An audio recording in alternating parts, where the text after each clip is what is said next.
Have you ever been on a team where nobody wanted to lead? Therefore, it was just no direction, chaos, there was no trust among anyone else, probably a lot of tension going on there. What if I told you that every single player in that team are actually all the thoughts in your mind, and you have the choice to either be another passive player or a conscious coach? If you're ignoring, silencing, or just trying to dominate any of the other team players, you will most likely not get to the end result that you would like. Instead, if you become someone who listens, someone who understands all of the strengths and weaknesses of each player, aka every thought, you could start to create safety, connection, even communication with those other thoughts and start to create a safer space within your mind. Every single thought that you have is there to try to protect you. So you have to get to know them well enough to know whenever it's helpful or not.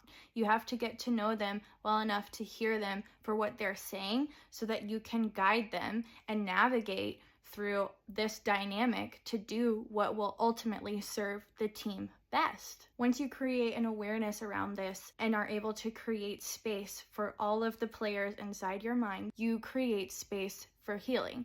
And when you create space for healing, you create space to have room before a war starts in your mind again, before you're paralyzed, before you make a decision that doesn't align with what your healed self would want to do, and you can start to make decisions that will benefit everyone in the team. The point isn't to fight every single thought that comes up. It's learning to say, okay, I get to choose how I want to cope with this, what strategy I want to use to deal with the situation at hand to get us closer to that end goal. And that's how you're going to change the game.